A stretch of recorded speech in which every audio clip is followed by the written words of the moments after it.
तक हमारा जो प्रीवियस वीडियो था उसके अंदर हम क्या देख रहे थे, हमने अभी तक ये देख लिया कि यार डिप्रेशन में फ्रीजिंग पॉइंट क्या होता है, फिर हमने एलिवेशन, हम बेसिकली क्या देख रहे हैं जितने भी कॉलिगेटिव प्रॉपर्टीज है हमारे पास टोटल 4 कॉलिगेटिव प्रॉपर्टीज है। आरएलवीपी स्टार्टिंग में मैंने पढ़ा relative lowering in vapour pressure, उसका हमने देखा कि elevation in boiling point, third one हमने देखा डिप्रेशन इन फ्रीजिंग पॉइंट। ये तीनों हमने एक तरीके से कंप्लीट कर चुके हैं। बेसिकली अब हम क्या करें, न्यूमेरिकल पोर्शन करें एंड जिसका लास्ट जो टॉपिक है जिसका नाम है ऑस्मोटिक प्रेशर वो हम स्टार्ट करेंगे। लेकिन उससे पहले मैं चाहता हूं कुछ और अच्छे न्यूमेरिकल से जो मुझे कराना चाहिए डिप्रेशन फ्रीजिंग पॉइंट पे वो करते हैं। तो स्टार्ट करता हूं मैं पहला न्यूमेरिकल। आई होप सो समझ में आ रहा होगा, कहीं पर भी छोटा सा भी डाउट इन्फॉर्म करा उस डाउट को डिस्कस करेंगे, बट पहले ही बोल रहा हूं डाउट को मत रखना, क्योंकि डाउट को रख लिया ना सही सीरियस से होता है एग्जाम में बहुत प्रॉब्लम होगा। एक और बात यहाँ पे मैं बोलना चाहूंगा कि जितने भी मैं क्वेश्चन दे रहा हूँ प्लीज कोशिश करना समझ के एक एक स्टेप समझो कि इसके पीछे रीजन क्या है। देखो सबसे पहले बता रहा हूँ क्वेश्चन, देखो जब मैं यहाँ पे सॉल्यूशन देता हूँ क्वेश्चन समझ में आ गया, उसके बाद क्या करो क्वेश्चन को देखो, बाद में मतलब कि जैसे अभी वीडियो देखा, वीडियो के कुछ टाइम बाद उस क्वेश्चन को देखो एंड खुद से उस क्वेश्चन को सॉल्व करने की कोशिश किया करो कि अच्छा ये ऐसे होगा, ये ऐसे आंसर को हाइड करके। इससे क्या होगा कि पता चले कि हाँ मैं कहाँ पे मिस्टेक कर रहा हूँ, क्या मुझे जरूरत है। देखो मगअप मत करना प्लीज, ऐसा कोई भी क्वेश्चन को मगअप मत करना कि अच्छा ये स्टेप बाय स्टेप हो तो चलो मगअप कर लेते, नहीं मगअप मत करना। क्वेश्चन को समझने की कोशिश किया करो और ये लाइट को क्या हो गया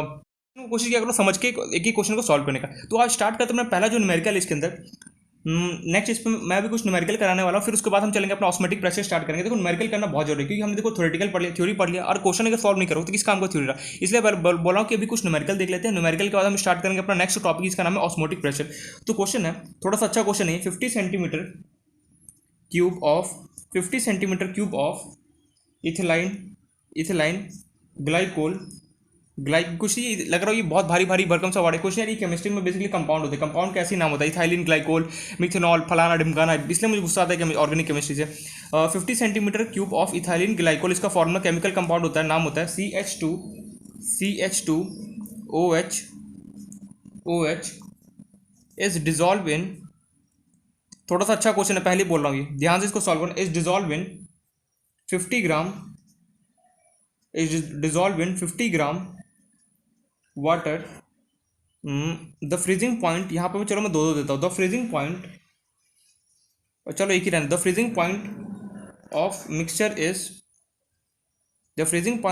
इज लेट अस से -34 डिग्री सेल्सियस। तुमसे पूछा जा रहा है क्या हो गया इसको, इफ नहीं फाइंड द डेंसिटी, नया क्वेश्चन बना दिया मैंने, find the density of ethylene glycol,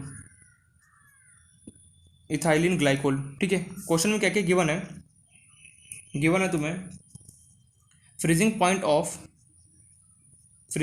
of pure water is 0 degree Celsius, freezing point of pure water is 0 degree Celsius and later से तुम्हें गिवन है के एफ को क्या बोलते हैं डिप्रेशन, अच्छा डिप्रेशन मोलर एलिवेशन कांस्टेंट नहीं भैया, मोलर डिप्रेशन कांस्टेंट बोलते, इतनी जल्दी से भूलना नहीं। के एफ तुम्हें गिवन है यहाँ पे, K F of water is later से तुम्हें के एफ ऑफ वाटर हमारे पास होता है 1.86, पिछले बार मिस्टेक किया था इस बार नहीं करूँगा, 1.86 केल्विन केजी पर मोल, ठीक है। ये तुम्हारे पास क्वेश्चन है, एक बार इस क्वेश्चन को देखो और यहाँ पे समझो। पहले मैं यहाँ पे बस एक सवाल पूछना चाहूँगा, डेंसिटी क्या होता है। डेंसिटी का मैंने ऑलरेडी हम कई बार डिस्कस कर चुके हैं, इसको अपना फिजिक्स में देखते हैं डेंसिटी का फॉर्मुला क्या होता है, याद करो फटाफट। डेंसिटी हमने कई बार देख लिया, डेंसिटी का फॉर्मुला मुझे बता दो बस, अगर डेंसिटी का फॉर्मुला बता दी फिर मैं इस क्वेश्चन को सॉल्व कर देता हूँ फटाफट, अगर नहीं डेंसिटी का फॉर्मुला पता है तो मैं इस क्वेश्चन को सॉल्व नहीं करने वाला हूँ। मैं सॉल्व तो मुझे करना ही पड़ा क्योंकि वीडियो अगर सामने होता तो फिर मैं प्रॉब्लम करता, बट अभी सामने तो है नहीं। तो एनीवेज मैं ये जानना चाहता हूँ यहाँ पे, देखो थोड़ा सा स्ट्रिक्ट होना बहुत, क्योंकि ये सारा कुछ हम पढ़ चुके हैं। डेंसिटी यहाँ पे मैं कुछ नहीं क्वेश्चन पूछ रहा हूँ, मैं बस इतना जानना चाहता हूँ जो डेंसिटी होता है, डेंसिटी का फॉर्मुला क्या है, बस मुझे इतना बता दो। टूडुक याद है, well and good, thumbs up. अगर नहीं याद है देख लो, डेंसिटी का फॉर्मुला होता है मेरे पास mass upon volume. Density is equal to क्या होता है मेरे पास, मास अपॉन वॉल्यूम, याद होना चाहिए सारा टर्म, ठीक है। छोटे छोटे टर्म्स है जो याद होना चाहिए। डेंसिटी का फॉर्मुला था मास अपॉन वॉल्यूम। क्वेश्चन क्या वाला क्वेश्चन देखते हैं, 50 centimetre cube of ethylene glycol is dissolve in 50 gram water, मतलब कि क्या बोला जा रहा है, मेरे पास यहाँ पे कोई 50 ग्राम वाटर है, नो डाउट 50 ग्राम वाटर है। देखो इथाइलिन ग्लाइकोल कैसा होता है, नॉन वोलेटाइल सॉलिड होता है, लिख भी लेना बगल में नॉन वोलेटाइल सॉलिड ब्रैकेट में। तो 50 ग्राम तुम्हारे पास वाटर यहाँ पे प्रेजेंट है, ठीक है। इसमें तुमने क्या किया, 50 centimetre cube of ethylene glycol it dissolve in 50 gram water. अच्छा ये बताओ ये 50 सेंटीमीटर क्यूब क्या दिया है, मुझे मास दिया गया या फिर वॉल्यूम दिया गया, मैं बस इतना पूछ सकता हूँ। जो 50 सेंटीमीटर क्यूब जो यहाँ पे गिवन है, ये क्या मुझे मास गिवन है यहाँ पे क्वेश्चन में या फिर वॉल्यूम गिवन है। देखो मैं इसलिए ये क्वेश्चन कर रहा हूँ ताकि मैं इस टाइप के डिफरेंट टाइप के, इसलिए मैं क्वेश्चन करता ताकि सारे कंसेप्ट में क्लियर हो, कोई भी क्वेश्चन छूटे ना यहाँ पे। मैं बस इतना मेरा क्वेश्चन है यहाँ पे, जो 50 सेंटीमीटर क्यूब गिवन है क्या वो इस इथाइलिन ग्लाइकोल का मास गिवन है या फिर वॉल्यूम गिवन है। कैसे पता करे? मैंने बोला ऐसा यूनिट देखो, एक बार हिंट दे रहा हूँ, ऐसा यूनिट देखो एक बार, सेंटीमीटर क्यूब है क्या क्या है, ये बस मैं इतना जानना चाहता हूँ। यहाँ पे ऐसा यूनिट देखो, अगर ऐसा यूनिट देखो तो तुम्हें पता होगा मास का ऐसा यूनिट क्या होता है, केजी होता है, ग्राम होता है, लेकिन यहाँ पे देखो सेंटीमीटर क्यूब गिवन है। सेंटीमीटर क्यूब किसका ऐसा यूनिट होता है, वॉल्यूम का होता है। तो मतलब कि यहाँ पे मुझे मास ना देकर मुझे क्या गिवन है, इथाइलिन ग्लाइकोल और वॉल्यूम गिवन। मतलब कि मैंने क्या किया इसके अंदर 50 centimetre cube ethylene glycol, short form में लिखकर ईजी को क्या किया, डिसॉल्व किया। लेकिन ईजी का यहाँ इथाइलिन ग्लाइकोल को मुझे मास ना देकर मुझे क्या गिवन है, वॉल्यूम गिवन है। चलो ये पॉइंट देख लो, आगे बढ़ते हैं। The freezing point of mixture is -34 degree Celsius. जो ये जब मैंने इथाइलिन ग्लाइकोल के अंदर डिसॉल्व किया, उसका फ्रीजिंग पॉइंट मुझे सॉल्यूशन कितना गिवन है, -34 डिग्री सेल्सियस। ठीक है, ये पॉइंट है। हमसे बोला जा रहा है find the density of ethylene glycol. जो इथाइलिन ग्लाइकोल है उसका मुझे डेंसिटी बताना है। और हम क्या क्या यहाँ पे गिवन है, freezing point of pure water 0 degree given है, एंड और जो मोलर डिप्रेशन कांस्टेंट है उसका मुझे यहाँ पे वैल्यू गिवन है। आई होप तो क्वेश्चन समझ में आया। तो क्वेश्चन क्या है, 50 सेंटीमीटर क्यूब तुम्हारे पास इथाइलिन ग्लाइकोल है, यहाँ पे मास नहीं है, पहले बोल रहा हूँ, ये हमें वॉल्यूम गिवन है। इथाइलिन ग्लाइकोल को तुम्हें वॉल्यूम गिवन है। देखो वॉल्यूम मतलब क्या होता है, जैसे तुमने एक ग्लास वाटर लिया, वाटर कैसा है, उसके अंदर ग्लास में पूरा भर दो, कैसा होगा, वॉल्यूम होगा। तुमने एक ग्लास वाटर लिया, उसको मानो वाटर को एज्यूम करो कि लेटर से वाटर के जब मिल्क, एक ग्लास तुमने मिल्क लिया, मिल्क क्या एक ग्लास में वॉल्यूम में पूरा एक ऑक्यूपाई कर लेगा। तुमने उस मिल्क को लिया और क्या किया, तुमने वाटर के अंदर डिसॉल्व कर दिया। वाटर के अंदर डिसॉल्व कर दिया, तुमसे ये पूछा जा रहा है उस मिल्क का डेंसिटी क्या होगा, ये तुमसे पूछा जा रहा है। और तुम्हें यहाँ पे इन्फॉर्मेशन है, मानो कि इथाइलिन ग्लाइकोल तुम्हें समझ में नहीं है, तो मैंने इसलिए मिल्क से रेट कर दिया। तुम्हारे पास क्या है, 50 सेंटीमीटर क्यूब, मतलब 50 सेंटीमीटर क्यूब तुम्हारे पास वॉल्यूम है, किसका, इथाइलिन ग्लाइकोल है। तुमने उसको लिया और क्या किया, सिंपली सॉल्यूशन के अंदर डिसॉल्व कर दिया। डिसॉल्व करने के बाद तुमसे ये पूछा जा रहा है कि जो इथाइलिन ग्लाइकोल है इसका भैया ये मुझे बता दो डेंसिटी कितना होगा। बाकी सब कुछ ये इन्फॉर्मेशन में गिवन है। अच्छा, डेंसिटी अब मुझे बताना, तो क्या क्या चाहिए, मास चाहिए अपॉन वॉल्यूम। यार यहाँ पे मुझे कहीं पर भी इथाइलिन ग्लाइकोल का मुझे मास तो गिवन है, वॉल्यूम मुझे गिवन है कितना, 50 सेंटीमीटर, तो मैं लिख दूँ। लेकिन कहीं से अगर मेरे पास मास निकल जाए ना तो मेरा डेंसिटी आ जाता।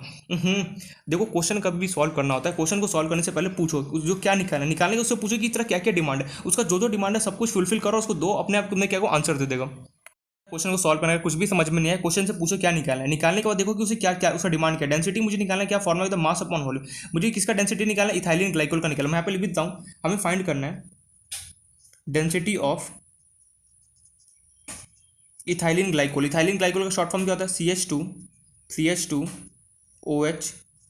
मुझे डेंसिटी ऑफ इथाइलिन ग्लाइकोल निकालना है, जिसका फॉर्मूला क्या होगा, डेंसिटी निकालने का मास डिवाइड बाई क्या होगा, वॉल्यूम होगा। मास ऑफ किसका, इथाइलिन ग्लाइकोल का, वॉल्यूम ऑफ इथाइलिन ग्लाइकोल। तो तुम्हें 50 सेंटीमीटर क्यूब, ये मास नहीं गिवन है, पहले ही बोला हूँ भैया सेंटीमीटर क्यूब है। कभी भी क्यूब में अगर यूनिट गिवन हो, centimetre cube, metre cube, millimetre cube, तो ये क्या होता है, हमें वॉल्यूम को रिप्रेजेंट कर रहा था। तुम्हें यहाँ पे वॉल्यूम तो गिवन है इथाइलिन ग्लाइकोल कितना, 50 सेंटीमीटर क्यूब। लेकिन अगर कहीं से तुम्हारे पास मास निकल के आ जाए ना, तो तुम फॉर्मूला में यहाँ पे पुट करके तुम्हारे पास फटाफट डेंसिटी आ जाएगा। लेकिन मास कैसे निकाला जाए, तो मास निकालने के लिए हमारे पास सिर्फ एक ही फॉर्मूला है, कौन सा, हमने सोचा यहाँ पे पूरा फ्रीजिंग पॉइंट से रिलेटेड चल रहा है, तो हमारे पास मास निकाल के सिर्फ एक ही तरीका है, डेल्टा TF इक्वल्स टू, मैं किसका हेल्प लूंगा, delta TF equals to KF into molality.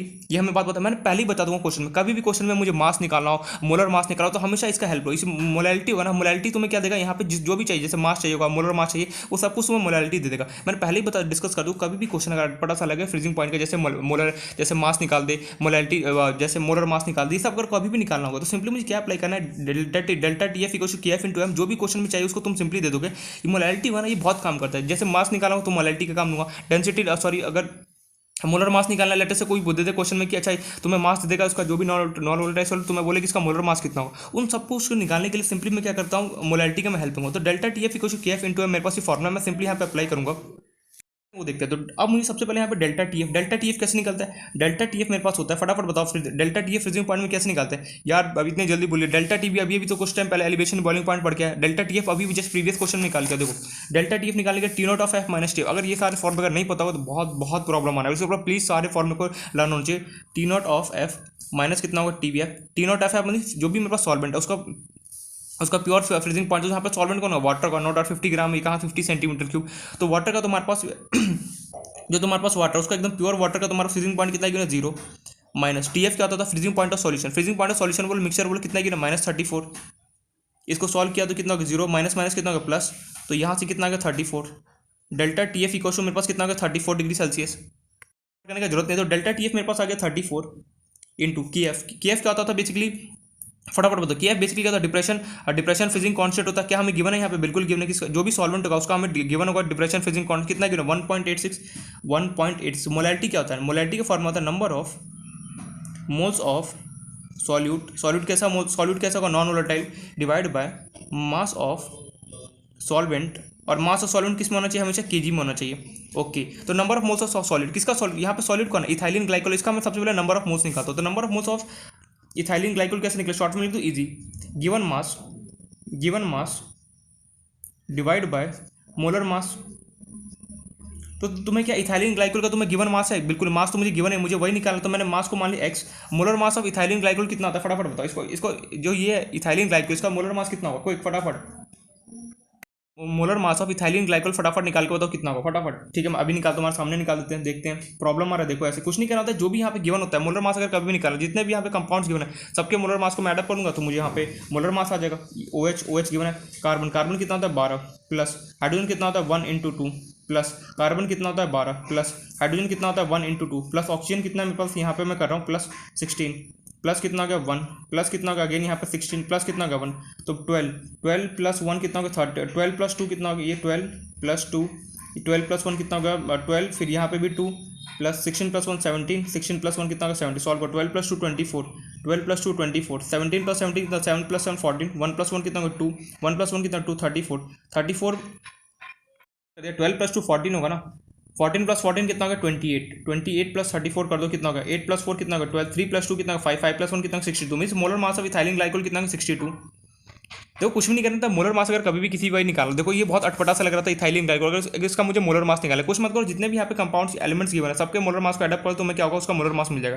तो यहाँ पे number of moles of ethylene glycol कितना होगा x डिवाइड बाय 60। तो कभी भी मैं क्या बोल चुका पहले मैं डिस्कस कर दूँ, कभी भी मास निकालना हो मोलर मास निकालना क्वेश्चन अटपटा सा लगे समझ जाना, मुझे मोलैलिटी जो है ना वही मुझे जो भी इन्फॉर्मेशन चाहिए वो मुझे देगा।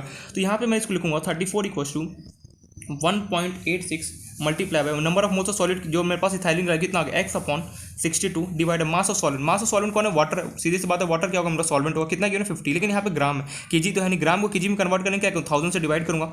इसको सॉल्व करोगे यहाँ से तुम्हें क्या होगा मास निकल, जैसे मास निकल के इस फॉर्म में पुट करूंगा क्या आ गया डेंसिटी ऑफ सॉल्यूशन आ गया, डेंसिटी ऑफ इथाइलिन ग्लाइकोल आ गया।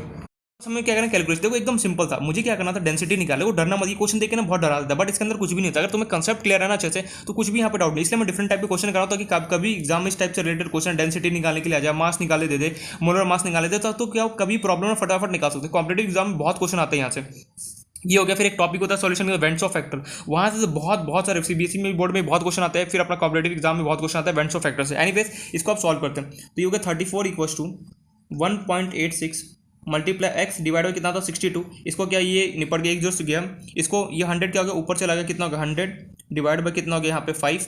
चलो सॉल्व करते हैं इसको, ये 5 2 जाट कितना हो गया 20 तो 34 = कितना हो गया मेरे पास 1.86 multiply by x multiply by 20 divide by 62। कुछ नहीं करना तुम्हें मल्टीप्लाई करना, ठीक है। मैं मल्टीप्लाई करके यहाँ पे आंसर दे, क्योंकि मल्टीप्लाई करने बैठा तो क्या होगा वीडियो को टाइम लेंथी चलेगा, तो दो कुछ नहीं इसको मल्टीप्लाई करो डिवाइड करो 20 से मल्टीप्लाई करो, ठीक है। जो भी यहाँ पे आंसर आएगा फिर को 62 से डिवाइड करना, फिर यहाँ पे क्रॉस मल्टीप्लाई का अपने आप आंसर आएगा। देखते हैं कैसे, इसको 20 से मल्टीप्लाई करूंगा बेसिकली तो मेरे पास आता है 37.2 multiply by x divide by कितना 62 और यहाँ 34 है। इसको मैंने इसको क्रॉस मल्टीप्लाई करूंगा कितना हो गया यहाँ पे 34 मल्टीप्लाई बाई 62 इक्वल कितना था 37.2 इंटू एक्स 37.2 इसके चरणों में भेजो कितना होगा 34 × 62 डिवाइड बाय 37.2 इक्वल टू कितना हो गया x। इसको मल्टीप्लाई करते हैं देखते क्या आता है। 34 इंटू मल्टीप्लाई करो 62 से तुम्हारे पास 2108। देखो मैं यहाँ पर साइड में ऑलरेडी कर चुका हूँ क्योंकि यहाँ पे मैं टाइम वेस्ट होता। एंड इसको डिवाइड करो जब 37.2 से तो सिंपली 37.2 से 2108 को डिवाइड करो तो सिंपली तुम्हारे पास आंसर आएगा 56.66 बोलते चलो। तो x का तुम्हारे पास वैल्यू कितना आ गया 56.66। मतलब कि यहाँ पे मास ऑफ जो मेरे पास मास ऑफ इथाइलिन ग्लाइकोल कितना निकल गया 56.66। अब मुझे क्या निकालता है डेंसिटी। अब तो फटाफट निकल जाएगा, मैंने मास निकाल दिया यहाँ से। देखो मास ऑफ देखो यहाँ पे गिवन मास को मैंने x माना था, x का वैल्यू मेरे पास कितना है 56.66। मतलब कि यहाँ से मैंने मास ऑफ इथाइलिन ग्लाइकोल निकाला 56.6। अब मुझे डेंसिटी चाहिए, तो डेंसिटी निकालने का फॉर्मूला क्या होता है मास अपॉन कितना होता है वॉल्यूम। तो डेंसिटी इक्वल्स टू मास कितना मुझे गिवन है 56.66 डिवाइड बाय वॉल्यूम मुझे कितना यहाँ पे गिवन था 50। इसको जब डिवाइड करूँगा तो ये डेंसिटी 1 पॉइंट समथिंग आना चाहिए, एक second 1.13 gram centimetre cube. Answer एकदम सिंपल, कुछ के यार कुछ भी क्वेश्चन नहीं था यहाँ पे। सिंपली मैंने क्या किया, देखो डेंसिटी आ गया 1.13 ग्राम सेंटीमीटर क्यूब। यहाँ पे पता है क्वेश्चन में क्या था, क्वेश्चन में तुम्हारा दो यहाँ पे सीखने की चीज़ मिला। अगर कभी भी बहुत सारे स्टूडेंट पता है क्या मिस्टेक देते थे 50 सेंटीमीटर, इनको लगता है ऐसा क्या ये मास गिवन है। भैया ये मास नहीं, ये वॉल्यूम तुम्हें गिवन है। बहुत बार मिस्टेक क्या करते हैं, क्वेश्चन बोर्ड में एक्साइटमेंट ज़्यादा होता है तो इसलिए बोला कि क्वेश्चन लगे एकदम ईजी फटाफट क्या करने बैठते हैं। लेकिन मैं ये बोला कोई भी कितना भी ईजी क्वेश्चन में एक्साइटमेंट में नहीं आना, आराम से उस क्वेश्चन को पढ़ना है, फिर देखना है कि क्या पूछ रहा है फिर करना है। क्योंकि देखो जो एक्साइटमेंट के अंदर ही क्या होता है, हमारा सिली मिस्टेक होता है। बहुत बार मेरे साथ भी ऐसा होता है कि मैं एक्साइटमेंट में आ जाता है, ये क्वेश्चन ये ले फटाफट सॉल्व हो जाएगा, और उसी एक्साइटमेंट में क्वेश्चन मिस्टेक होता है, इसलिए बोला कि ध्यान से क्वेश्चन को सॉल्व करना है। तो यहाँ पे गिवन है 50 centimetre cube of ethylene glycol. तो ये सेंटीमीटर क्यूब तुम्हें क्या था, वॉल्यूम तुम्हें गिवन था, मतलब कि 50 तुमने क्या किया 50 सेंटीमीटर क्यूब इथाइलिन ग्लाइकोल का वॉल्यूम लिया और क्या डिजॉल्व कर दिया किसी 50 ग्राम वाटर के। तुमसे पूछा जा रहा है इथाइलिन ग्लाइकोल का डेंसिटी क्या हो, डेंसिटी निकालने के लिए मास अपॉन वॉल्यूम। लेकिन भाई मास तो मुझे गिवन नहीं, इथाइलिन ग्लाइकोल कैसे निकालूंगा। तो ना डेल्टा टी एफ इक्वल्स के एफ इंटू एम, एम क्या होता है मोलैलिटी, मोलैलिटी क्या होता है number of moles of solid, ethylene glycol कितना होगा एक given mass upon molar mass. मुझे मास नहीं पता कितना है, तो हमने एक्स मान लिया, एक्स का यहाँ से वैल्यू निकाल लिया, फिर डेंसिटी गया फॉर्मूले के अंदर पुट कर दे, सो सिंपल एज दैट। तो इसलिए बोला कि जो भी क्वेश्चन है एक बार ध्यान से प्लीज पढ़ लेना। देखो कभी भी यूनिट वॉल्यूम का यूनिट क्या था, सेंटीमीटर क्यूब, मीटर क्यूब, अगर कभी भी क्यूब गिवन हो समझ जाना क्या हो कि वो हमें वॉल्यूम का यूनिट गिवन। तो आई होप ये क्वेश्चन समझ में आ गया। मैंने डिफरेंट टाइप का इसलिए क्वेश्चन दिया कि कभी भी डेंसिटी अगर निकालने को आ जाए तो हमें घबराना नहीं, कैसे इस क्वेश्चन को सॉल्व करना ये हमें पता चल गया। अब जो नेक्स्ट जो मेरा क्वेश्चन है वो एनसीईआरटी से, एनसीईआरटी का क्वेश्चन थोड़ा सा इंपॉर्टेंट भी और इसमें कुछ नया कंसेप्ट भी हमें सिखाया गया। आई होप सो मैंने जितने भी कंसंट्रेशन टर्म्स पढ़ा था स्टार्टिंग में क्लियर होगा। मास by mass percent, mass by volume percent, molarity, ये सब कुछ यहाँ पे यूज होने वाला है। यहाँ पे मैं मास बाय मास परसेंट यूज होने वाला है, कभी क्वेश्चन में mass by volume percent use होता है, कैसे देखना है क्वेश्चन, थोड़ा सा अच्छा ही क्वेश्चन है ये, एनसीईआरटी का। अगर तुम्हें यहाँ पे कंसंट्रेशन टर्म्स अगर स्टार्टिंग में तुमने सारे अगर अच्छे से ढंग से रिवाइज करके पढ़ा होगा तो यहाँ पे प्रॉब्लम नहीं आएगा। अगर वहाँ पे नहीं पढ़ा होगा तो यहाँ पे डेफिनेटली प्रॉब्लम आने वाला है। मुझे सुनील को मैं क्वेश्चन को शॉर्ट फॉर्म में लिख रहा हूँ। 5% of cane sugar, cane sugar तुम्हारे पास उसका तुम्हें गिवन है by mass, mass by mass percent, by mass तुम्हें गिवन है, and as a freezing point, has a freezing point of 271 kelvin, 271 kelvin. तुमसे पूछा जा रहा है फाइंड द, थोड़ा सा अच्छा क्वेश्चन, इंटरेस्टिंग भी है ये, find the freezing point of, find the freezing point of 5% glucose, और ग्लूकोज भी कैसे गिवन है तुम्हें, mass by mass percent given है, by mass, if freezing point of, if freezing point of, चलो मैं यहाँ पे गिवन में देता हूँ, इफ नहीं गिवन में तुम्हें क्या क्या इन्फॉर्मेशन गिवन है, if freezing point of pure water कितना होगा 0 degree Celsius. If freezing point, spelling देख लेना, freezing point of pure water is, थोड़ा सा ये क्या है अजीब सा क्वेश्चन नहीं है, यहाँ पे क्वेश्चन एकदम सिंपल है, बट तुम्हें क्या समझ में आता है, क्वेश्चन को लेंदी देखकर हम डर जाते हैं, यार ये कितना अजीब सा क्वेश्चन मुझे सॉल्व नहीं होगा। अरे भैया कुछ भी नहीं उसके अंदर है यार, जो जो उससे पूछ, जो पहले क्वेश्चन पढ़ो, एक बार नहीं पढ़ा दोबारा पढ़ो, 3 बार पढ़ो, क्वेश्चन को पढ़ो तो सही क्या इन्फॉर्मेशन, फिर जो इन्फॉर्मेशन मैं उसको लिखो पहले। अब पूछो क्या तेरे क्या क्या डिमांड है, जो भी निकाला उससे पूछा मैं तेरा क्या क्या डिमांड है, जो भी डिमांड है उसके अकॉर्डिंग निकालना स्टार्ट करो, यहाँ पे वैल्यू पुट कर तो मैं आंसर देगा। दैट्स यही होता है कोई भी लेंदी क्वेश्चन, लेंदी क्वेश्चन है, क्वेश्चन को तोड़ तोड़ को पढ़ना स्टार्ट करो, जो भी निकालना उसको लिखो, उससे पूछो तेरा क्या क्या डिमांड है, जो भी उसका डिमांड होगा सिंपली मैं पुट करूँगा, आंसर आएगा। तो यहाँ पे गिवन है freezing point of water, pure water is 0 degree Celsius, या फिर तुम इसको 273 ले लो, कोई फर्क नहीं पड़ता, 273.15 केल्विन। वैसे मैंने ऑलरेडी बोल चुका, सब जो हम मोस्टली जो हम अगर मुझे केल्विन से सेल्सियस में कन्वर्ट करना तो 273 लेते हैं, बट एक्यूरेट क्या होता है 273.15 होता है, बट 15 को हम नेगलेक्ट करते हैं। एनीवे जो भी है, और तुम्हें यहाँ पे गिवन है के फॉर के एफ, सॉरी के एफ ऑफ फॉर वाटर, के एफ फॉर वाटर दूंगा तो क्वेश्चन ही नहीं बना। एंड तुम्हें यहाँ पे के एफ गिवन है, तुम्हें खुद से सोचना है किसका के एफ है ये। के एफ तुम्हें गिवन है 1.86 केल्विन kg पर मोल, ठीक है। ये क्वेश्चन तुम्हारा, सॉल्व दिस क्वेश्चन। तुम्हें गिवन है बहुत अजीब सा क्वेश्चन है, 5% ऑफ कैन शुगर, और तुम्हें और एक इन्फॉर्मेशन गिवन है, molar mass of, molar mass of cane sugar 342 है, और वहीं तुम्हारे पास मोलर मास ऑफ ग्लूकोज तुम्हें गिवन है 118। कैन शुगर का कंपाउंड, केमिकल कंपाउंड फॉर्मूला क्या था पता है तुम्हें, फटाफट कोई केमिकल कंपाउंड फॉर्मूला था C12H22O11, और ग्लूकोज का तो पता ही होगा C6H12O6, जो डराता है ना, जो बोलता है वीकनेस आई तो भैया ग्लूकोज का बॉटल डालो, वही होता है कि उसके अंदर क्या फॉर्मूला, कार्बन 6 होता है, हाइड्रोजन 12 है तो ऑक्सीजन कितना 6 होता है। तो ये तुम्हारे पास क्वेश्चन आई नो थोड़ा सा अजीब सा क्वेश्चन है, बट कुछ अजीब नहीं है, जब इसको सॉल्व करोगे तो समझ में आएगा क्वेश्चन तुम्हें। देखो यहाँ पे कैलकुलेशन बहुत लेंदी जाना, इसलिए बोल रहा हूँ कि प्लीज़ ध्यान से देखना इसको। क्वेश्चन तुम्हें गिवन है 5% ऑफ कैन शुगर, पहले तो ये पढ़ो, 5% of cane sugar by mass has a freezing point of 271 kelvin. ये इतना ही पढ़ो बस, इसके आगे मैं कुछ नहीं बोला। इसका ये लाइन पढ़ के मुझे बताओ तुम इसे क्या समझ रहे हो। 5% of cane sugar by mass, ये बाय मास गिवन है, इसका मतलब समझो, has a freezing point of 271 kelvin. यहाँ से लेके इस लाइन का जो यहाँ पे गिवन है, इस लाइन का मुझे मीनिंग बताओ कि यहाँ पे क्या बोलना क्या चाह रहा है, यार क्या बोलना चाह रहा है। मुझे कुछ पल्ले नहीं पड़ा, बाय मास गिवन है, यहाँ पे परसेंट गिवन है, फिर यहाँ पे फ्रीजिंग पॉइंट गिवन है, बहुत बहुत मतलब कन्फ्यूजन करा मैंने, बोला कन्फ्यूजन नहीं होगा। देख ध्यान से, तुम्हें यहाँ पे गिवन है जो कैन शुगर है ना, वो तुम्हें बाय मास मतलब जो यहाँ पे जो भी चीज़ प्रेजेंट है वो weight by sorry mass by mass percent present है, मास बाय मास। याद करो कंसंट्रेशन टर्म में देखा था weight by weight percent, volume by volume percent, weight by volume percent, ये सब देखा था ना। तो वेट को भी मैं मास से तुम्हें यहाँ पे मीनिंग पता होना चाहिए। ये कि ना 5% of cane sugar by mass, पहले यहाँ से लेके यहाँ तक बढ़ो। एक सेकंड में पेंसिल कहाँ गया, एक सेकंड ना। 5% of cane sugar bye 5% of cane sugar by mass, ये पहले इस लाइन का मतलब दो, हर एक लाइन का मीनिंग पता है। यहाँ पे तुम्हें ये बोला जा रहा है तुम्हारे पास क्या कैन शुगर है, देखो साइड में यहाँ पे तुम्हारे पास कैन शुगर है, ठीक है, उसका तुम्हें ये साइड में बाय मास का मतलब क्या, तुम्हें वेट बाय वेट परसेंट तुम्हें गिवन है, वेट बाय वेट परसेंट तुम्हें क्या है यहाँ पे इन्फॉर्मेशन है। और कैन शुगर का वेट बाय वेट परसेंट कितना गिवन है, 5% गिवन है। मतलब कि वेट बाय वेट बोलो या फिर मास बाय मास बोलो एक ही बात होता है। तुम वेट बाय वेट बोलो या फिर मास बाय मास परसेंट बोले एक ही बात है। मतलब तुम्हारा पास कैन शुगर है, उसका तुम्हें यहाँ पे कोई ना तो तुम्हें वॉल्यूम गिवन है, जैसे प्रीवियस क्वेश्चन में वॉल्यूम था हमें ना, मुझे मास गिवन है। यहाँ पे मुझे एक नया टर्म दे दिया, क्या दे दिया, मास बाय मास परसेंट तुम्हें गिवन है, किसका, कैन शुगर कितना 5%। ये पॉइंट क्लियर है। मतलब ये 5% of cane sugar by mass, अगर कभी भी ब्रैकेट में लिखा बाय मास बाय वॉल्यूम तो समझ, अगर यहाँ पे बाय वॉल्यूम होता तो मैं क्या होता, वॉल्यूम बाय वॉल्यूम परसेंट मुझे गिवन है कैन शुगर का। देखो समझते रहो प्लीज, ये क्वेश्चन थोड़ा सा एनसीईआरटी का और अच्छा क्वेश्चन है, मतलब थ्योरेटिकल क्वेश्चन है और काफ़ी जगह काम भी आता है ये question. Exam point of view से इंपॉर्टेंट बोल सकता हूँ, आ भी सकता है नहीं भी आ सकता, बट फिर भी हमें पता होना। देखो कभी भी क्वेश्चन में अगर ऐसा कुछ गिवन है बाय मास बाय वॉल्यूम तो समझ जाए, अगर बाय मास गिवन है इसका मतलब सिर्फ एक लाइन में ये मतलब बाय मास मतलब मुझे मास बाय मास परसेंट गिवन है किसका, कैन शुगर का। अगर यहाँ पे बाय वॉल्यूम होता तो मैं समझ जाता volume by volume percent given है, जो भी यहाँ पे एलिमेंट कंपाउंड यहाँ पे गिवन होगा। तो यहाँ पे मुझे गिवन है 5% of cane sugar by mass, मतलब कि यार ये जो कैन शुगर है उसका वेट बाय वेट परसेंट या फिर बाय मास परसेंट मुझे कितना गिवन है, 5% गिवन है, ठीक है। Has a freezing point of 271 kelvin, mean जो कैन शुगर है उसका मुझे फ्रीजिंग पॉइंट यहाँ पे गिवन है 271 केल्विन। ये पहला लाइन तो ये क्लियर हो। दूसरा तुमसे आगे क्या पूछा है, find the freezing point of glucose, find the freezing point of 5% glucose bye mass. तुम्हें क्या करना, तुम्हारे पास ग्लूकोज है उसका भी यहाँ पे बाय मास गिवन, मतलब कि उसका भी तुम्हें क्या गिवन है यहाँ पे मास बाय मास परसेंट तुम्हें गिवन, और कितना उसका मास बाय मास 5%। इसका तुम्हें ग्लूकोज का क्या करना है, तुम्हें फ्रीजिंग पॉइंट निकालना है, ये पॉइंट करो। और आगे देखो क्या बोल रहा है, freezing point of pure water तुम्हें गिवन है 273.15 केल्विन, केएफ इक्वल्स टू 1.86, ये केएफ है। लेकिन यहाँ पे यार हर एक क्वेश्चन में होती है, ऐसा देखा था मैंने, केएफ के आगे लिखा होता है कौन से जिसका भी, जैसे वाटर होता है तो वाटर का लिखा होता है, जिस भी सॉल्वेंट का होता है तो वहाँ पे, लेकिन यहाँ पे क्वेश्चन वाले ने क्या क्या चालाकी से केएफ का यहाँ पे मुझे नाम नहीं दिया, नाम नहीं दिया किसका है वो मुझे पता नहीं है। देखो ये क्वेश्चन आई होप तो समझ में नहीं आ सकता, लेकिन प्लीज बोलो ध्यान से समझो, इस क्वेश्चन को समझ में आ जाए, कुछ भी रॉकेट साइंस है। यहाँ पे केएफ के आगे मुझे किसी का नाम नहीं गिवन, कि जो भी सॉल्वेंट जैसे वाटर होता है तो वाटर का नाम प्रेजेंट होता है, लेकिन यहाँ पे ऐसा कुछ गिवा नहीं। इसका मतलब मैं क्या बोलूँ, तो इसका मतलब देखिए इस क्वेश्चन में छुपा हुआ क्या, मैं पहले लिख रहा हूं, देखो ध्यान से पहले मैं लिख रहा हूं उसका समझना।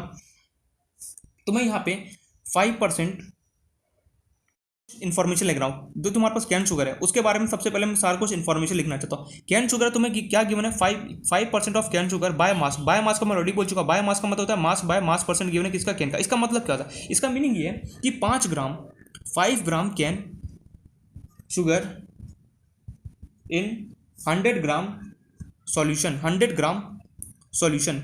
मतलब कि यार ये मास बाय मास परसेंट देने का मतलब क्या है, 5 ग्राम जो मेरे पास कैन शुगर होगा वो क्या होगा, 100 ग्राम सॉल्यूशन के अंदर प्रेजेंट होगा। ये पॉइंट हमें क्लियर है। देन दूसरे ग्लूकोज की बारी, ग्लूकोज के बारे में पढ़ते हैं क्या है।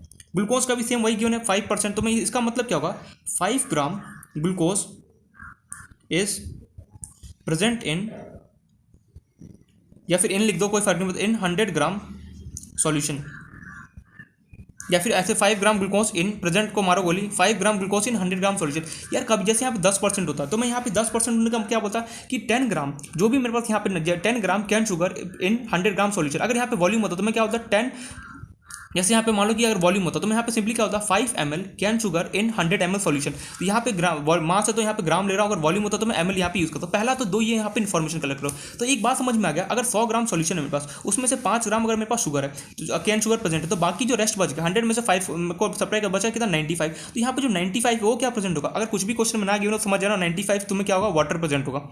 सिमिलरली यहाँ पे 5 ग्राम तो मुझे सॉल्यूशन में ग्लूकोज प्रेजेंट है, लेकिन यहाँ पे जो रेस्ट बच गया 95 ग्राम वो क्या प्रेजेंट होगा, तो 95 ग्राम यहाँ पे भी सिंपली क्या होगा, तुम्हारे पास वाटर प्रेजेंट होगा, 95 ग्राम वाटर। तो इसलिए यहाँ पे केएफ यहाँ पे गिवन है, तुम्हें खुद से यहाँ पे सोचना चाहिए केएफ किसका गिवन है, तुम्हें वाटर का गिवन है, क्योंकि सॉल्वेंट कौन है, देखो वाटर 95 ग्राम है, ये कहा 5 ग्राम और ये भी कितना 5 ग्राम, ये पॉइंट क्लियर हो गया। तो कभी देखो इस क्वेश्चन में बस इतना ही था, ये अगर समझ में आ गया ना ये इन्फॉर्मेशन तो समझो पूरा कहानी पड़ गया। यार मैं वापस से रिपीट कर रहा हूँ, अगर कभी भी बाय मास गिवन हो, परसेंट गिवन हो, इसका मतलब सीधे सीधे ये होता है, जैसे यहाँ पे 5% ऑफ कैन शुगर गिवन, इसका मतलब क्या है कि 5 ग्राम कैन शुगर क्या 100 ग्राम सॉल्यूशन में प्रेजेंट है, ये लिख दिया। अगर यार सॉल्यूशन क्या था, जैसे मान लो तुम्हारे पास कोई सॉल्यूशन है, इसमें अगर तुम्हारे पास ये कितना टोटल इसका सॉल्यूशन का कैपेसिटी कितना 100 ग्राम, ठीक है। इसमें से तुमने यहाँ पे 5 ग्राम तुमने क्या किया, कैन शुगर को रख दिया, बचा कितना 100 में से 5 और सब्ट्रैक्ट करो 95। अब ये 95 ग्राम क्या होगा, तो यहाँ पे देखो अगर कुछ भी क्वेश्चन में ना गिवन हो तो समझ जाना हो क्या होगा, वाटर होगा। क्या बोला मैंने, अगर कुछ भी क्वेश्चन में सॉल्यूशन के दूसरे सॉल्यूशन का बात नहीं कर रहा होगा तो समझ जाना क्या होगा, वो वाटर होगा। अगर मान लो यहाँ पे कुछ जैसे ये सॉल्यूशन में तुमने 5 ग्राम तुमने यहाँ पे कैन शुगर में, लेकिन तुम्हें नहीं पता इस सॉल्यूशन का, तो दूसरा और क्या होगा समझ जाना,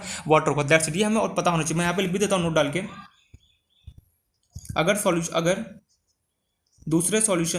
सॉल्यूशन में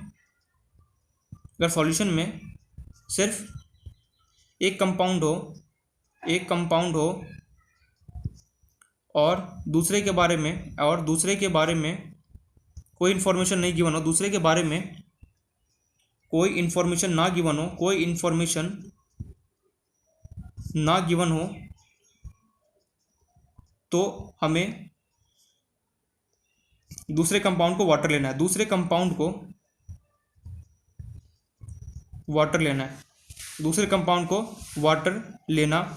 है, दैट्स इट। देखो यहाँ पे वैसे मैंने, अगर तुम्हें वेट बाय वेट परसेंट पढ़ा होगा, ठीक है, मैं यहाँ पे बता भी देता हूँ, मैंने बताया था पूरा डिटेल में। अगर मुझे मिल जाए कहीं वेट बाय वेट, मैंने कंसंट्रेशन टर्म में सारे टर्म्स बताता, weight by weight percent, volume by volume percent. एक सेकंड कहाँ चला गया, चलो रुको ढूंढते हैं। देखो मिल गया, पहला ही मिल गया, वॉल्यूम से रिलेटेड टर्म। देखो वेट बाय वॉल्यूम था, दूसरा था वेट बाय वॉल्यूम परसेंट। फिर मैंने यहाँ पे बताया था वेट बाय वेट परसेंट क्या। देखो तो मैंने यहाँ पे वेट को फर्स्ट में वेट बाय वेट परसेंट, इसका मतलब है देखो अ सॉल्यूशन ऑफ NaCl इन 100, मैंने इसका एग्जांपल से भी बताया तुम्हें। अगर कोई सॉल्यूशन है, solution of NaCl in water is 5% weight by, इसका मतलब क्या है 5 ग्राम NaCl प्रेजेंट होगा 100 ग्राम सॉल्यूशन में। अगर कभी भी वेट बाय वेट परसेंट बोले कि 10% है, 15% है, 20%, तो सिंपली समझना है कि 10 ग्राम कहाँ गया, एक सेकंड। जैसे यहाँ पे अगर कभी बोले कि भैया ये ले, अगर मुझे कोई बोले भैया ये ले तेरे पास 10% मैंने दे दिया तेरे को वेट बाय वेट परसेंट या फिर मास बाय मास, तो क्या समझे तुम बोलोगे 10 ग्राम, इसको परसेंट को हटाए तुम बोलोगे 10 ग्राम मेरे पास क्या होगा, प्रेजेंट होगा 100 ml सॉल्यूशन में। सॉल्यूशन कुछ भी ले सकता है। मान लो तुम्हें किसी ने बोला कि 10 ग्राम मैंने तेरे को मिल्क दे दिया, तुम्हें 10% वेट बाय वेट परसेंट तुम्हें मिल्क दे दिया। इसका मतलब क्या, तुम ये बोलोगे 10 ग्राम जो मेरा मिल्क होगा किसी सॉल्यूशन 100 ग्राम सॉल्यूशन के अंदर प्रेजेंट होगा, तो वही इसका यहाँ पे मीनिंग है। वेट बाय वेट परसेंट बोले या फिर मास बाय मास परसेंट बोले एक ही। अगर यहाँ पे वॉल्यूम होता तो मैं यहाँ पे वॉल्यूम के बारे में जिक्र करता, ग्राम की जगह ml लगाता, दैट्स इट, ये डिफरेंस होता। इसे मतलब बोला था कंसंट्रेशन टर्म्स अगर अच्छे से पढ़ा हो तो यहाँ पे प्रॉब्लम होगा। तो ये पहले तो ये इन्फॉर्मेशन कलेक्ट कर लिया, ठीक है, ये समझ में आ गया यार, ये समझ में आ गया मेरे पास 5 ग्राम कैन शुगर है, वो क्या होगा 100 ग्राम सॉल्यूशन के अंदर प्रेजेंट है, तो ये समझ में आ गया। उसके बाद मुझे ये पता चलेगा अगर मेरे पास कोई सॉल्यूशन है, अगर 5 ग्राम इसके अंदर कैन शुगर प्रेजेंट, तो दूसरा यहाँ पे कौन सा कंपोनेंट प्रेजेंट होगा, सीधी सी बात है वाटर, 95 ग्राम वाटर होगा। सिमिलरली ग्लूकोज का भी केस हुआ, तुम्हें 5% ग्लूकोज गिवन है कितना बाय मास, मतलब कि मास बाय मास परसेंट। इसका मतलब क्या कि 5 ग्राम ग्लूकोज 100 ग्राम सॉल्यूशन के अंदर प्रेजेंट है। सॉल्यूशन में से 100 में से 5 को सब्ट्रैक्ट करके 95 ग्राम बचा। 95 ग्राम क्या होगा, कुछ और के बारे में जिक्र नहीं किया गया, तो सिंपली मैं वाटर को ले लूंगा। ये पॉइंट करो, आप क्वेश्चन पढ़ो क्या ये समझ में आ गया। अब क्वेश्चन मुझे ये बोल रहा है जो कैन शुगर है वो तुम्हें 5% प्रेजेंट है, वेट बाय मास का मतलब हो गया वेट बाय वेट परसेंट या फिर मास बाय मास परसेंट प्रेजेंट। इसका फ्रीजिंग पॉइंट तुम्हें गिवन है 271 केल्विन। अच्छा, अब तुमसे ये पूछा जा रहा है ये ग्लूकोज है, इस ग्लूकोज का फ्रीजिंग पॉइंट क्या होगा ये तुम्हें बताना है। और तुम्हें यहाँ पे बाकी इन्फॉर्मेशन गिवन है, प्योर वाटर का 273 और तुम्हें केएफ ऑफ वाटर भी गिवन है, this molar mass of cane sugar given है 342 होता है किसका, और उसका C12H22 oil and chemical compound है वो, और ग्लूकोज का भी तुम्हें यहाँ पे गिवन है मोलर मास 180 था। क्वेश्चन तुमसे यहाँ पे ये पूछा जा रहा है जो ग्लूकोज होगा ना, ग्लूकोज का भैया फ्रीजिंग पॉइंट क्या होगा ये तुम्हें फाइंड आउट करना है। कैसे फाइंड आउट करेंगे ये यहाँ पे सोचना है। तो क्वेश्चन बहुत अच्छा से देख रहा है, पहले ये लाइन समझो, क्वेश्चन का पूरा ये लाइन, अगर ये समझ में आ गया ना सब कुछ क्वेश्चन समझ में आ जाएगा। 5% समझ में आएगा। कभी वेट बाय वेट परसेंट बोले कि 10 ले भैया तेरे से, कभी मैं तुमसे मान लो ये क्वेश्चन पूछा ये लो तुम्हारे पास 10% मैंने वेट बाय वेट परसेंट दे दिया, फिर 10% तुम्हें मास बाय मास परसेंट दे दिया, तो तुम इससे क्या इन्फॉर्मेशन बोलोगे, तुम मुझे ये बोलोगे मेरे पास 10 ग्राम, जो भी तुम बोलो 10 ग्राम कोई कंपाउंड होगा वो क्या होगा 100 ग्राम सॉल्यूशन के अंदर प्रेजेंट होगा। अच्छा, ये पॉइंट ले, कोई बोले कि अच्छा ये ले तेरे पास 10% वॉल्यूम बाय वॉल्यूम परसेंट दे दिया, इसका मतलब है तुम ये बोलोगे 10 ml जो भी कंपाउंड तुम लोगे 10 ml ये कंपाउंड 100 ml सॉल्यूशन के अंदर प्रेजेंट होगा, दैट्स इट। तो ये मतलब होता है वेट बाय वेट परसेंट या फिर वेट बाय वॉल्यूम परसेंट का, ये पॉइंट लोगे। अब हमें निकालना क्या है, तुम्हें कैन शुगर का जो है उसका तुम्हें फ्रीजिंग पॉइंट गिवन है 271 केल्विन, मतलब कि 271 केल्विन पर जो कैन शुगर है, कैन शुगर है वो क्या करता है बेसिकली फ्रीज हो जाता है। तुमसे ये पूछा जा रहा है ग्लूकोज का तुम्हें फ्रीजिंग पॉइंट क्या, तुम देखो क्या पूछा, find the freezing point of 5% glucose. तुम्हें जो ग्लूकोज है इसका ये बताना है फ्रीजिंग पॉइंट कितना होगा 5 ग्राम का, 5% तुम्हें गिवन 5% का मतलब वही 5 ग्राम ग्लूकोज 100 ml सॉल्यूशन में जब प्रेजेंट होगा, इन दैट केस उस ग्लूकोज का फ्रीजिंग पॉइंट क्या होगा तुम्हें निकालना। तो कैसे निकालेंगे, सबसे पहले मैंने वही डेल्टा TF इक्वल टू क्या लगाऊंगा KF इनटू मोलैलिटी सबसे पहले मैं अप्लाई करूंगा कैन शुगर का, फिर मैं अप्लाई करूंगा ग्लूकोज का। देख रहे हैं यहाँ दो ही कुछ, देखो ये क्वेश्चन थोड़ा सा बहुत अच्छा क्वेश्चन है, एडवांस टाइप का क्वेश्चन, एनसीईआरटी क्वेश्चन है लेकिन बहुत अच्छा क्वेश्चन है, ये एनसीईआरटी का क्वेश्चन है। यहाँ पे तुम्हें काफी सारे इन्फॉर्मेशन पहली बार में हो सकता है प्रॉब्लम, बट इसको क्वेश्चन को दोबारा जब सॉल्व करो तो इजिली समझ में आ जाएगा। सबसे पहले मैं अप्लाई करूंगा, अप्लाई टू कैन शुगर। समझते चलो जो मैं स्टेप बोल रहा हूँ, कैन शुगर पर सबसे पहले मैं अप्लाई करूंगा ये formula, delta T F equal to K F into M होता है। डेल्टा टी एफ कैसे निकालते हैं फटाफट बताओ। डेल्टा टी एफ अगर तुम्हें कैन शुगर के लिए निकालना है तो कैसे निकालोगे, फॉर लिख भी देता हूँ, फॉर कैन शुगर तुम्हें सिंपली पता है क्या लिखो, T naught of F minus क्या होगा टी एफ। भी मेरे पास वहाँ पे सॉल्वेंट प्रेजेंट, उसका प्योर जो भी सॉल्वेंट होगा, सॉल्वेंट कौन होगा, सीधी सी बात है वाटर होगा, उसका फ्रीजिंग प्योर एकदम प्योर फ्रीजिंग पॉइंट क्या होगा 0 डिग्री लिख दिया तुमने, माइनस जो तुम्हारे पास मिक्सचर होगा, जो कैन और जो कैन है मेरे पास कैन शुगर है वो और जो वाटर का जो आपस में मिक्स कर रहे हैं उनका फ्रीजिंग पॉइंट कितना गिवन है 271 केल्विन, 271 सेल्सियस में हमें केल्विन में लेना है, तो वाटर का प्योर कितना गिवन है 273 पॉइंट कितना गिवन है 15। इसको जब सब्ट्रैक्ट करोगे 273.15 माइनस 271 करोगे तो तुम्हारे पास अप्रॉक्सीमेटली 2.15 है, कैसे देख लो 273.15 में से 271 को सब्ट्रैक्ट कर दो तो ये बचा 15 का 15, 3 में से 1 गया 2, 0, 0, 2.15 आ गया। तो डेल्टा टी एफ तुम्हारे पास कैन शुगर कितना निकल गया 2.15।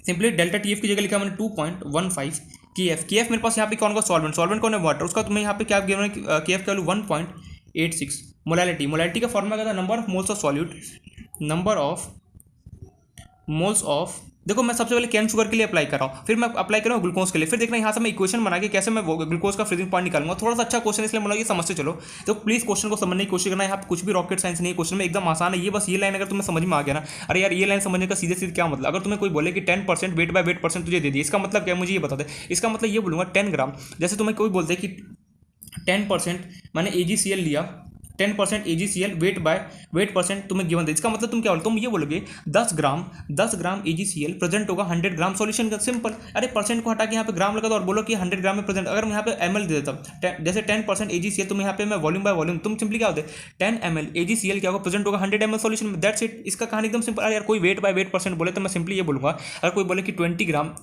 20% तुम्हें लेटर से मैंने दे दिया NaCl जो, तो उसका और वेट बाय वेट परसेंट, इसका मतलब तुम क्या बोलोगे, तुम ये बोलोगे सिंपली 20 ग्राम NaCl प्रेजेंट होगा 100 ग्राम सॉल्यूशन, जो भी सॉल्यूशन वहाँ पे क्यों होगा, दैट्स इट। उसका मतलब एकदम सिंपल, इसमें रट्टा क्या मानना है, रट्टाफिकेशन मत मानना, प्लीज क्वेश्चन को समझने की कोशिश करो। तो मोलैलिटी का फॉर्मूला था number of moles of solute divide by mass of solvent, और सॉल्वेंट का मास किस में होना चाहिए, केजी में होना चाहिए, ठीक है। इसको सॉल्व करते हैं 2.15 equals to 1.86। Number of moles solute कौन होगा यहाँ पे, देखो इसको देखो सॉलिड कौन, सीधी बात है कैन शुगर क्योंकि देखो 5 ग्राम 100 और वाटर कितना 95 ग्राम। तो यहाँ पे अब मुझे नंबर ऑफ मोल्स ऑफ किसका निकालूंगा मैं, नंबर ऑफ मोल्स सॉलिड कौन है मेरे पास कैन शुगर, उसका मोल्स निकालते हैं। तो number of moles of cane sugar निकालने चलो क्या होगा, given mass divide by molar mass. Cane sugar का गिवन मास कितना तुम्हें 5 गिवन है, मोलर मास तुम्हें कितना गिवन है कैन शुगर का 342। तो सिंपली यहाँ लिखा 5 divide bye 342 divide mass of solvent कौन है यहाँ पे वाटर है, कितना गिवन 95, लेकिन ग्राम में गिवन है, ग्राम से केजी में कन्वर्ट करना है तो सिंपली क्या करूँ 1000 से डिवाइड करूँगा।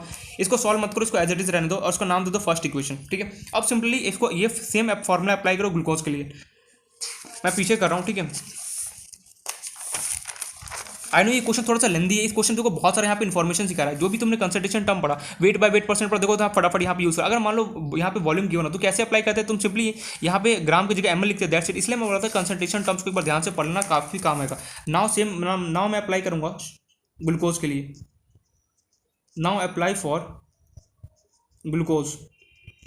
तो ग्लूकोज के लिए क्या निकला हुआ है डेल्टा टी एफ, ग्लूकोज के लिए क्या होगा के F into molality. Delta T F for glucose अगर मैं निकालने चलूँ, delta T F for glucose तो उसका फॉर्मूला क्या होगा T naught of F minus क्या होगा T F. T naught of F basically कौन होता है, जो भी यहाँ पे सॉल्वेंट प्रेजेंट है, कौन प्रेजेंट है वाटर, उसका तुम्हें प्योर वॉल्यूम फ्रीजिंग पॉइंट कितना है देखो 273.15, तो यहाँ पे लिख दो 273.15 माइनस ये बेसिकली क्या होता है, जो भी मेरे पास वहाँ पे जो भी मिक्सचर होगा उसका फ्रीजिंग पॉइंट, तो मिक्सचर कौन होगा देखो यहाँ पे वाटर ग्लूकोज और वाटर जब आपस में उसका मिक्सर वो दोनों आपस मिक्सर है तो उसका फ्रीजिंग पॉइंट क्या है वो हमें निकालना है, वो हमें गिवन है बिल्कुल भी नहीं गिवन है। ना तो मुझे देखो यहाँ पे फंस गए हम, क्या फंस गए, टीएफ का बेसिकली क्या होता है, टीएफ का नाम क्या होता है basically, freezing point of mixture या फिर freezing point of solution. Solution कौन को देखो यहाँ पे ग्लूकोज प्लस वाटर, क्या मुझे यहाँ पे फ्रीजिंग पॉइंट की रही है, तो मुझे निकालना है find the freezing point of 5% glucose. जब वो मिक्स करोगे 5% ग्लूकोज जब वाटर के साथ मिक्स करो तब तो मुझे फ्रीजिंग पॉइंट निकालना है। अच्छा मीन्स टीएफ मेरे पास यहाँ पे प्रेजेंट नहीं है ना, तो मुझे डेल्टा टीएफ प्रेजेंट। अगर कहीं से क्वेश्चन में डेल्टा टीएफ अगर मेरे पास आ जाए तो सिंपली मैं क्या करूँगा, डेल्टा टीएफ जैसे ही आएगा तो सिंपली इसको अगर मैं यहाँ पे राइट साइड में भेज के सब्ट्रैक्ट करके यहाँ से टीएफ निकालूंगा। तो डेल्टा टीएफ कैसे निकाले, तो डेल्टा टीएफ को एज इट इज रहने दिया। केएफ तुम्हारे पास वाटर का जो केएफ कौन होगा तुम्हारे पास यहाँ पे वाटर का, तुम्हारे पास केएफ कितना गिना 1.86 लिखा तुमने। मोलैरिटी का फॉर्मूला क्या होता है, number of moles of solid divide by, ठीक है मैं लिख देता हूँ, number of moles of solute. मैं बार बार इसलिए लिख रहा हूँ ताकि सब कुछ याद रहे। देखो मोलैरिटी को इतनी बार मैंने फॉर्मूला लिख दिया, अब तो भूलना भी नहीं चाहिए। डिवाइड बाय मास ऑफ, हर एक क्वेश्चन में मैं यहाँ पे फॉर्मूला लिख देता हूँ, मास ऑफ सॉल्वेंट, और सॉल्वेंट का मास किस में होना चाहिए, केजी में होना चाहिए। यहाँ पे तुम्हारे पास सॉलिड की तरह कौन बिहेव करेगा, इसमें देखो 5 ग्राम ग्लूकोज और यहाँ पे 95 ग्राम वाटर है, तो ग्लूकोज सॉलिड की तरह बिहेव करेगा, तो मुझे उसका मोल्स निकालना पड़ेगा। तो मोल्स ऑफ ग्लूकोज कैसे निकलेगा, given mass divide by molar mass. Glucose का गिवन मास कितना है, 5, मोलर मास कितना होता है 180, पुट कर दो यहाँ पे, delta T F equals to 1.86 multiply by number of moles of, यहाँ पे सॉलिड कितना निकल गया 5 divide by 180 mass of solvent. Solvent का मास कितना है 95, लेकिन किस में, ग्राम में, तो उसको केजी में कन्वर्ट कर लें, 1000 से डिवाइड करूंगा, इसको 1000 से डिवाइड करूंगा, इसको नाम तो सेकंड इक्वेशन। आप देखना ध्यान से क्या होगा, देखो क्वेश्चन समझ में आना। देखो यहाँ पे डेल्टा टीएफ जो था, यहाँ पे क्यू वैल्यू निकाला, डेल्टा टीएफ इक्वल क्या था, T naught of F minus TF होता है। तो टी नॉट ऑफ एफ जो भी प्योर सॉल्वेंट होगा उसका तुम्हें फ्रीजिंग पॉइंट गिवन 273.15 वाटर का। लेकिन टीएफ क्या होता है, टीएफ होता था बेसिकली मिक्सचर, टीएफ क्या होता है, फ्रीजिंग पॉइंट ऑफ मिक्सचर।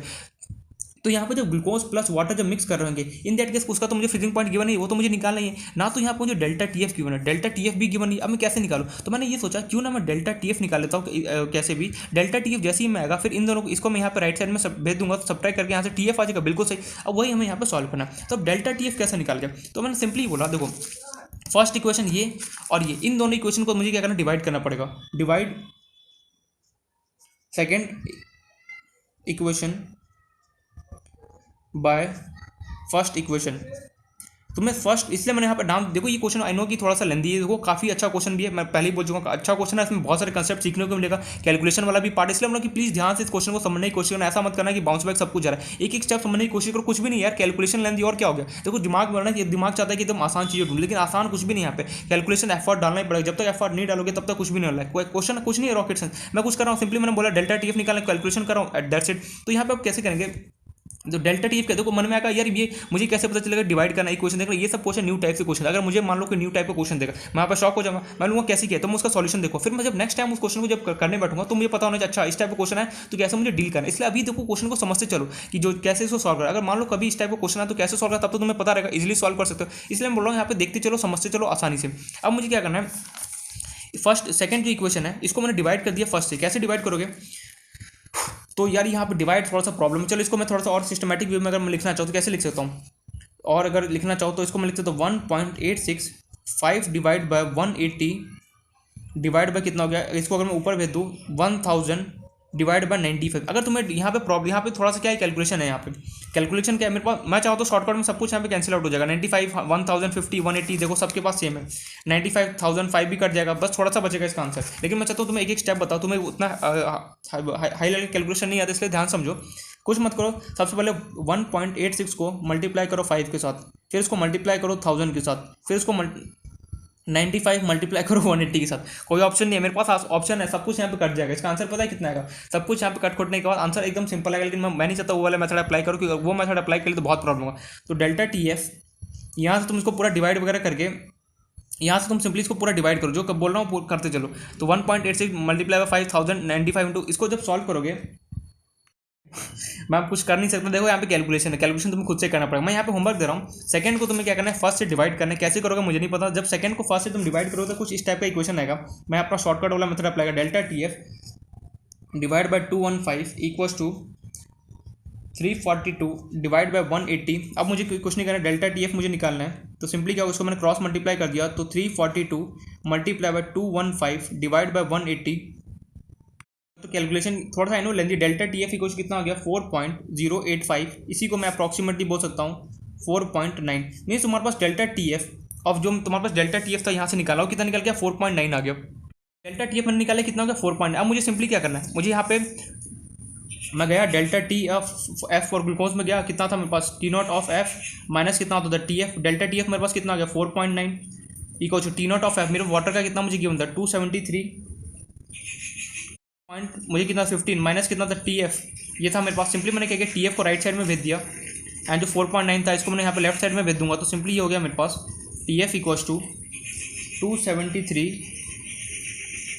273.15, ये वहाँ पे गया प्लस हो गया और ये यहाँ 4.9 गया माइनस कर दो 4.9 से, तो तुम्हारे पास टी एफ कितना निकल के आ गया 273.15 में से अगर मैं 4.9 को सब्ट्रैक्ट कर दूँ तो ये तो 5 का 5 रह गया, ये हो गया 2, 11 में से 9 गया, अगर मैं 11 में से बेसिकली 9 को अगर मैं सब्ट्रैक्ट कर दूंगा तो जीरो लगाना भूल गया था, 4.09 होगा, ठीक है। यहाँ पे 4.09 करेक्ट कर लेना, 4.09 सॉरी, यहाँ 273, देखो यहाँ पे देखो 8 है ना, यहाँ पे देखो अप्रॉक्सीमेटली मानने के लिए 4.085 आया था, तो सिंपली मैंने क्या किया इस 8 को या 5 को नेगलेक्ट करके क्या किया 4.09 मान लिया, ठीक है। 8 को अगर 5 को हटा के मैंने 9 यहाँ पे मान लिया, तुम कुछ अगर 4.085 भी मान सकते हो कोई प्रॉब्लम नहीं है, तुम 4.09 भी मान सकते हो, दोनों में से जो मन करे वो मान सकते हो। इसको तो सब्ट्रैक्ट करूँगा 273.15 में से 4.09 को, तो सब्ट्रैक्ट करते चलो, 15 में से 9 चला गया कितना हो गया ये 0, 15 में से 9 चला गया बेसिकली कितना हो गया हमारे पास 6, ये 0 हो गया, 3 में से 4 तो जाएगा नहीं, तो 13 में से अगर मैं 4 को बेसिकली सब्ट्रैक्ट कर दूँ कितना हो गया 9, ये हो गया 269.06 आंसर। तो यहाँ पर लिख सकते हो तुम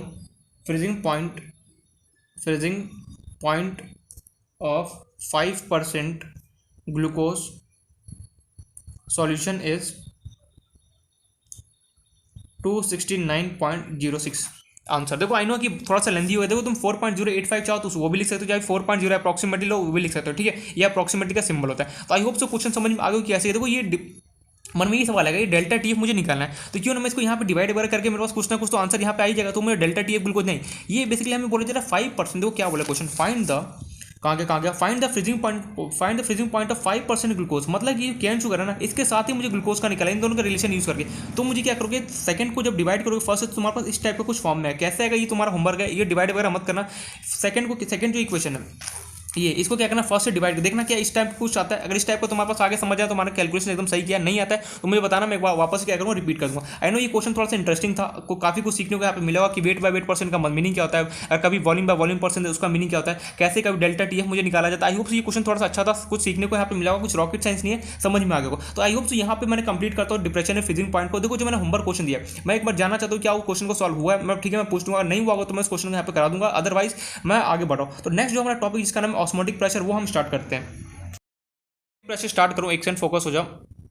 हाँ, मैं ऑस्मोटिक प्रेशर स्टार्ट, उससे पहले मैं इस क्वेश्चन के ये बारे में बोलना चाहूँगा। इस क्वेश्चन को वीडियो से देखने के बाद 2 से 3 बार कोशिश करना, इस क्वेश्चन को प्रैक्टिस करने का। उसके बाद भी अगर समझ में नहीं देन इन्फॉर्म करना। देखो डायरेक्टली क्वेश्चन को एक बार सॉल्व लैंग्वेज लिखना, देखो पहले क्या यार वीडियो से देख लिया, उसका क्या करना रफ नोटबुक निकालना, उसके अंदर same as it is question को लिख लेना। क्वेश्चन को लिखने का खुद से सोचना है कि क्या क्या मुझे करना, फिर उसका सॉल्यूशन देखा अच्छा यहाँ पे मैं मिस्टेक कर रहा हूँ। ये प्लीज मगअप मत करना, ये मत करना कि स्टार्ट को मगअप कर। मैं जब टेस्ट लूंगा सीरियसली बता रहा हूँ, जब टेस्ट लूंगा तो मैं घुमा दूंगा लैंग्वेज को, क्वेश्चन यही रहेगा, बस मैं लैंग्वेज घुमा दूंगा, तो मैं मगअप किया ना वहीं पर तो 2 मिनट में पता चल जाएगा। इसलिए बोला क्वेश्चन को जितना प्रैक्टिस, जो मैं क्वेश्चन करा रहा हूँ यहाँ पे जितना हो सके उस क्वेश्चन को उतना क्या करना प्रैक्टिस करना। इस क्वेश्चन को खासकर 2 से 3 बार प्रैक्टिस कर लेना, ठीक है। स्टार्ट करते हैं नेक्स्ट जो हमारा टॉपिक इसका नाम है ऑस्मोटिक प्रेशर। लास्ट जो हमारा क्वालिटेटिव प्रॉपर्टी है इसका नाम है ऑस्मोटिक प्रेशर, वो हमें यहाँ पे स्टार्ट करना है।